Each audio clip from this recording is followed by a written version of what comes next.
My boyfriend said he loved my birthmark. I don't have a birthmark. My twin sister does. That's how I found out. R/true off my chest. I'm a 29-year-old registered nurse. I've worked in the same hospital system for 6 years. I have a loving boyfriend of 2 years. I had a close relationship with my identical twin sister. I'm writing this because I need to get it out somewhere. I need people to understand what it's like when someone with your exact face decides to steal your life piece by piece. I need to warn people. And honestly, I need to process what's happened over the last 3 months, because some days I still wake up and think it was all a nightmare. It started with something so small, so intimate, so devastating. The beginning. My boyfriend and I were lying in bed after being intimate. It was a lazy Sunday morning, the kind where you don't have anywhere to be and the light comes through the curtains soft and golden. He was tracing patterns on my skin, the way he does when he's relaxed and happy. "I love this birthmark," he said, his fingers brushing my hip. "It's like a little constellation." I went still. "What birthmark?" He laughed, like I was joking. "The one right here. The cluster of 3 dots. His fingers traced a specific pattern on my left hip. "You know, the one I always. I don't have a birthmark there." The silence that followed was the kind that changes everything. I watched his face shift from confusion to disbelief to something that looked like the beginning of horror. No. I've seen it. Multiple times. I've touched it. "It's right." He sat up, pulling back the sheet, and we both looked at my hip. Smooth, unmarked skin. Nothing. My twin sister has a birthmark on her left hip.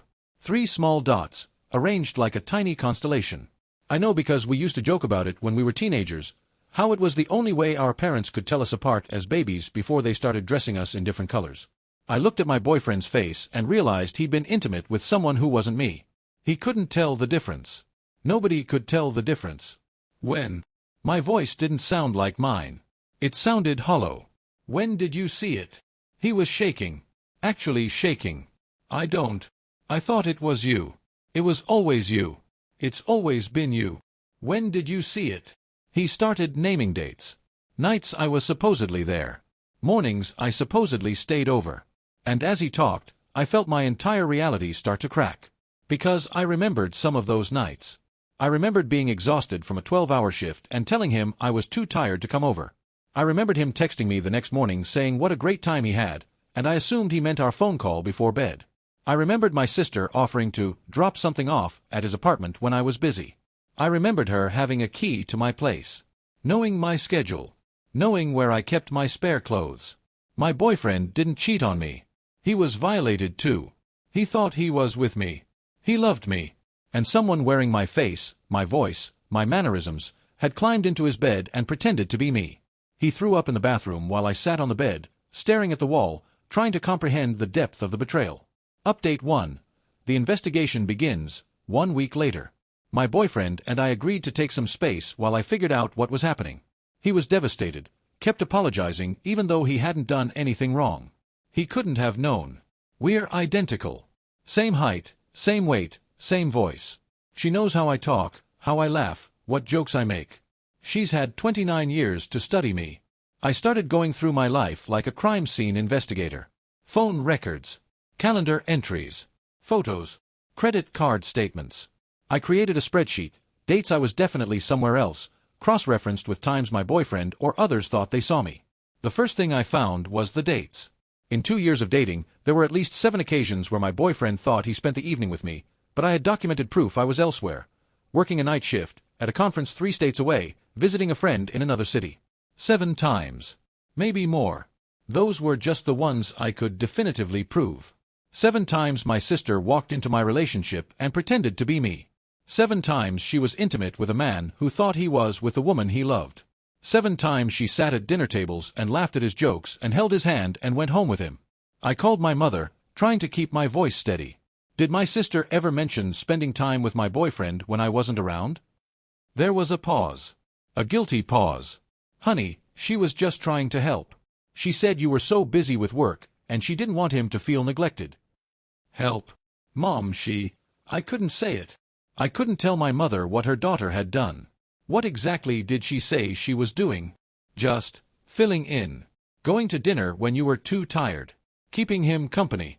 She said you knew about it. I did not know about it. I absolutely did not know about it. My sister had created an entire cover story with our mother as an unwitting alibi. She didn't just steal my identity. She stole moments I'll never get back. First dates I didn't go on. Job opportunities one didn't know I had. Trust one didn't know I was losing. That night, I made a list of every time in the past few years something hadn't made sense. Every weird comment from friends. Every time someone referenced a conversation I didn't remember. Every unexplained charge or missed connection. The list was long. And I was just getting started. Update 2. The professional destruction, 2 weeks later. I got a call from a recruiter. She was confused because she'd reached out to me about a position at a prestigious hospital across the city. Excellent pay, great benefits, career advancement. She said I'd interviewed, accepted the position, worked there for 3 months, and then quit by screaming at the department head and walking out mid-shift. I'm sorry, I said. I did what? She sent me the paperwork. There was my name, my nursing license number, my credentials. There was my signature on the employment contract, a signature I didn't write. There was a photo ID badge with my face on it. Except I never applied to that hospital. I never interviewed. I never worked there. I never screamed at anyone. My sister did. She used my resume, my certifications, my license. She passed the background check because she is me, essentially, same social security number pattern, we were born minutes apart, same educational history, same professional credentials. She interviewed as me, charmed them as me, and then worked as me. For 3 months, she showed up to a nursing job using my identity. And then, according to multiple witnesses, she had a complete meltdown. She accused a patient's family of harassment. She threw a chart. She told the department head he was incompetent and didn't deserve the oxygen he breathed. She walked off the floor mid-shift, abandoning her patients. And now that hospital had my name on a do-not-hire list. They had reported the incident to the state nursing board. There was an investigation pending. I spent 4 days on the phone with lawyers, the nursing board, and HR departments trying to explain that I wasn't there. That it wasn't me. That someone who looked exactly like me had stolen my identity and my profession. Do you know how hard it is to prove you weren't somewhere when someone with your face was? When they have photo ID. When witnesses say, yes, that's her. When signatures look close enough that even I had to look twice. I had to provide alibis for a 3-month period. Work schedules, time cards, patient testimonials for my actual job.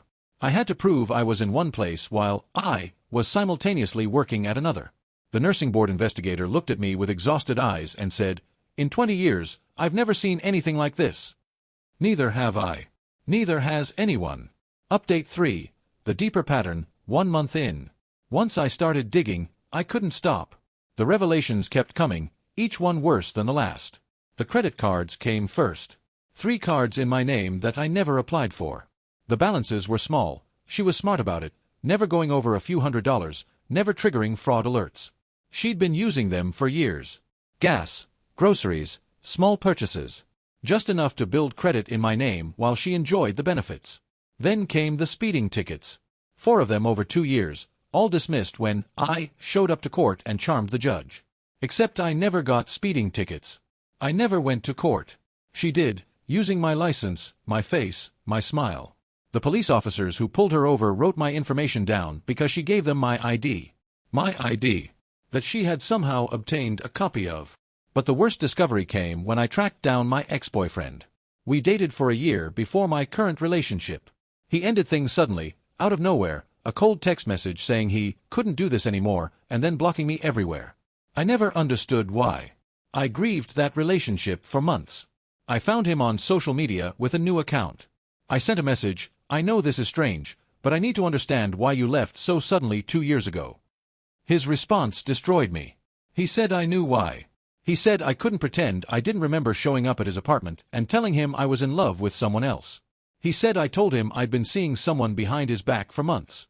He said I laughed when he cried. He said I told him he was boring and I needed someone more exciting. It wasn't me. It was never me. I loved him. I was completely committed to him. And my sister, wearing my face, walked into his home and burned that relationship to the ground. She told him I was cheating. She told him I thought he was boring. She made him believe the woman he loved had been lying to him for months.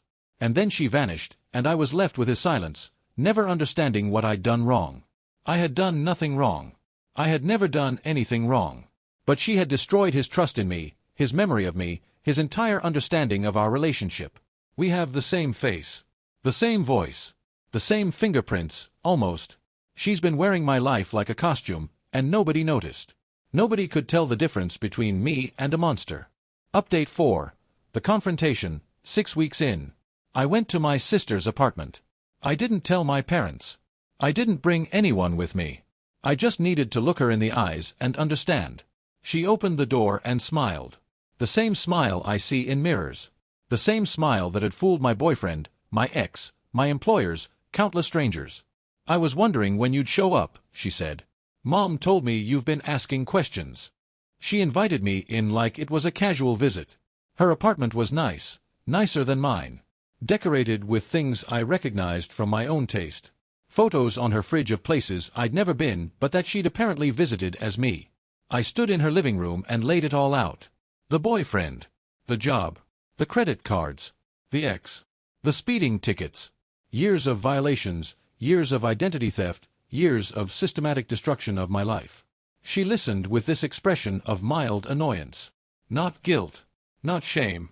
Mild annoyance, like I was being dramatic about something trivial. It's not that big a deal, she said when I finished. You have everything. You always have everything. The good job, the perfect boyfriend, Mom and Dad's pride and joy. I just borrowed some of it sometimes. You didn't even notice.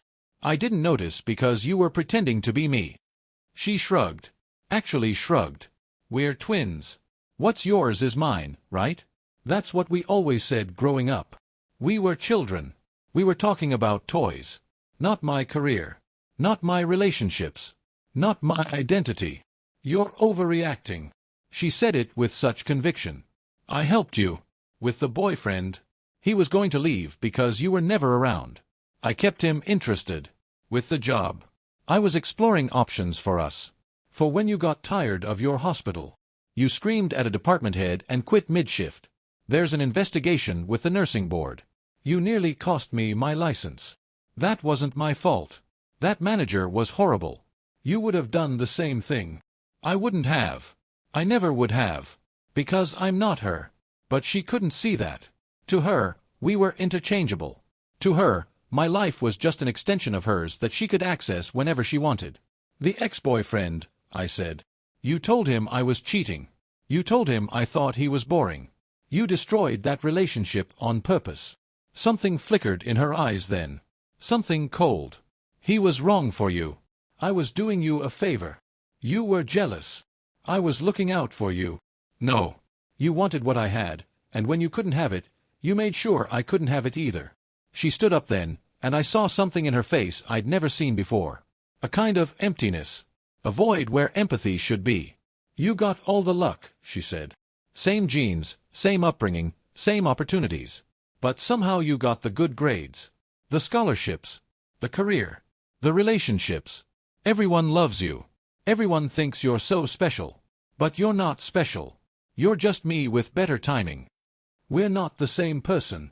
We have the same face. The same voice. The same DNA. We're the same person, and I'm just collecting what should have been mine. I left without saying goodbye. I walked to my car on shaking legs and sat there for an hour, trying to breathe. My mother says I should forgive her because she's struggling. But she's not struggling, she's hunting. And I'm her prey. Update 5. The nuclear option, 3 months later. I consulted with lawyers. Multiple lawyers. The legal situation was complicated. Identity theft by an identical twin is nightmarish to prosecute. How do you prove which twin was where? How do you distinguish handwriting, signatures, video footage when you're looking at the same face, the same body, the same person split in two? But I had documentation. I had alibis. I had time cards and patient records and conference attendance logs. I had the nursing board investigation that had, after months of work, concluded that there were 2 versions of me operating simultaneously, and only one could be legitimate. I pressed charges. Credit card fraud. Identity theft. Criminal impersonation. It took everything I had, every document, every witness, every piece of evidence I could gather. My parents begged me to stop. My mother cried and said I was tearing the family apart. I was tearing the family apart? I was. The legal process is ongoing. She was arrested, posted bail and is awaiting trial. My parents paid her bail. They're still talking to her, still visiting her, still treating this like a family disagreement rather than years of calculated psychological warfare. But I've done what I can do within the system. The professional consequences are being addressed. The nursing board cleared my license after an exhaustive review. The do not hire list at the hospital has been corrected. My credit is being repaired, slowly, line by line. But the personal consequences can't be undone. My boyfriend and I tried. We really tried. But every time he touched me, I saw his face from that morning, the horror of realizing he'd been with someone else, someone who looked exactly like me. Every time he said he loved me, I wondered if he was seeing her. Every intimate moment was poisoned by the knowledge that she had been there too, in my place, wearing my face. He couldn't tell the difference. That wasn't his fault. It wasn't a failure of his love or his attention. She's that good. She's had 29 years to practice being me. But it broke something in us that couldn't be fixed. We ended things 2 months ago. It was mutual and devastating. He's in therapy. I'm in therapy. We're both trying to figure out how to trust again. I've taken a new job in a different city, different hospital system, different state. I've legally documented everything about my identity. New photographs with specific identifiers, sworn statements, registered documents that prove I am who I say I am. But here's what no one tells you about having your identity stolen by your identical twin. There's no way to fully protect yourself. She knows my social security number. She knows my history. She knows how I walk and talk and laugh. And she looks exactly like me. I used to think being identical twins meant we'd always be connected. Now I realize it means I'll never be safe. She can become me whenever she wants. I've changed my hair, lost weight, started dressing differently. But underneath all of that, I still have her face. She still has mine. And there's nothing I can do to change that. Final thoughts. I'm writing this from my new apartment in a new city. It's small and quiet and mine. No one here knows my sister. No one here has met her wearing my face. Every relationship I build here is something she can't corrupt, at least not yet, at least not unless she finds me. I've cut off my parents. They chose her. They chose to see her as a victim rather than a predator, to treat my boundaries as cruelty rather than survival. I hope someday they understand. I don't think they will. I've changed my phone number, my email, my social media. I've created a life that's as separate from her as I can make it while still sharing her DNA. But I live with the knowledge that somewhere out there, someone with my exact face is walking around. Someone who has already proven she will use that face to destroy everything I build. Someone who sees my identity not as mine, but as a costume she can wear whenever she feels like it. I won the legal battle. I protected my career. I documented my identity. I did everything right. And yet, last week, I got a call from a man I've never met. He wanted to know why I stood him up for their date. He'd been matched with me on an app one don't use, and I had been texting with him for weeks, made plans to meet, and then never showed. She's still doing it. She's out on bail, awaiting trial, and she's still doing it. I reported it. I documented it. I added it to the case. But I also cried in my car for an hour, because I realized this will never end. Not really. Not as long as she's alive and free and wearing a face identical to mine. I'm safe, but I'm alone. I have my career back, but I lost my relationship, my family, my sense of self.